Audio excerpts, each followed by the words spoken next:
Hi everyone, Joshua here with Barista Warehouse. Today we're brewing coffee on the FrankOne Vacuum Brewer.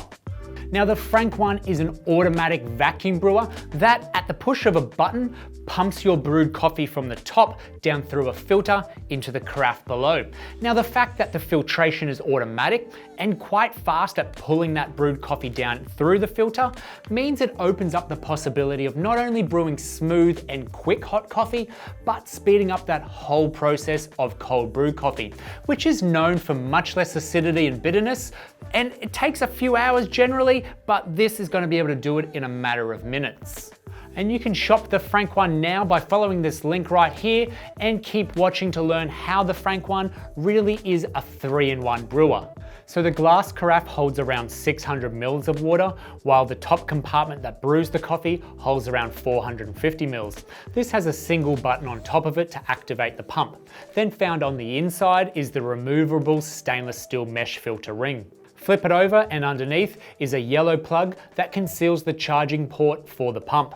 So along with the FrankOne, you get a USB charging cable, an 8-gram measuring spoon, a stirring paddle, and a silicone coaster to be used either for your carafe or once you're done for placing the brewer on top of it. So first up, we're going to be brewing hot coffee using the FrankOne brewer. Add around 25 grams of medium fine ground coffee to the top of the unit, and then by following the lines found inside the brewer, you can adjust the strength of the coffee to your preferred tastes. And the bottom line is brewing a strong 300 ml coffee, whereas the middle line is for 400 mils of medium strong coffee, and then finally that top line of 450 mils for a lighter intensity brewed coffee. It's always fun to play around with the ratio of coffee to water, and as for me personally, having drunk straight espressos for a very long time, I do tend to favor those really strong intense flavors, or equally those nice long drawn out and lingering cups of coffee as well that are more like tea. So for now, let's get brewing using that medium strength coffee. So filling it up with water at 96 degrees Celsius or water just off the boil, and make sure that you pour it around the full bed of coffee to get all those grounds wet. Then give it 1 minute to steep before a gentle stir at the top to break that crust, and then immediately after that, press the button for it to filter down. Now, it's quite a unique brewer how it pumps that brewed coffee down into the bottom of carafe, and it really doesn't take all that long at all to get all that coffee out into the bottom. And then once all that water has drained from the top, you're able to then turn the pump off. And there you have it. In a matter of minutes, you have a deliciously hot coffee ready to enjoy. Now you can pour this out into your cup and drink it straight black, or if you've made it a little bit stronger, then I'm sure you can dilute that down with your favorite milk. So now let's check out cold brewing. Cold brewing with the FrankOne doesn't vary all that much in the method from hot coffee, but since it can be more of a concentrate where you can multiply the amounts of cups of coffee you make from that concentrate, I'm going to add around 45 grams of coffee, ground similar to the hot brew at a medium fine grind, perhaps a little bit coarser than this though, which in terms of a regular cold brew grind though is a lot finer, as we are looking for that same flavor profile as a long cold brew, but we're going to be achieving it in 4 to 6 minutes. Then add your iced cold water to it to the top line of 450 mils, but unfortunately ice is not going to work in this situation. Then let it steep like this with the lid on for at least 4 minutes, but there really isn't any reason why you couldn't leave it here longer.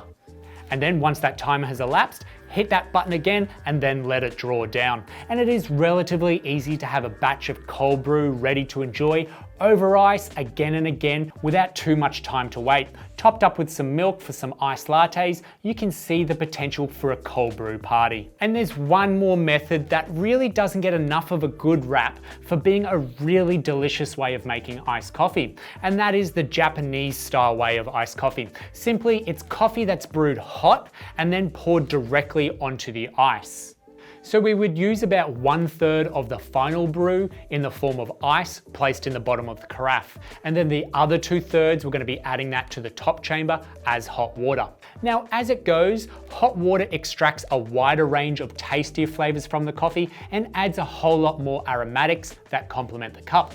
And versus regular cold brewing, as it drops onto the ice, the delicious hot brew is flash cooled, locking in that array of flavors, and at the same time diluting diluting that down so you can enjoy straight away. So for this method, you add 35 grams of medium fine ground coffee, treating it just like a regular hot brew again, but only adding 300 mils or so to that bottom line with hot water.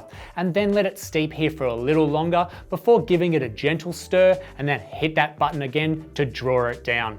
And this is one of my favorite ways to make cold brew coffee, and if you haven't tried it, you can't knock it. Cleaning the FrankOne is relatively easy, and you just have to scrape out or rinse out the inside of that jug. Just make sure though that you give that filter a good scrub too, so it doesn't ever block up, and then dry everything before placing it back together for next time.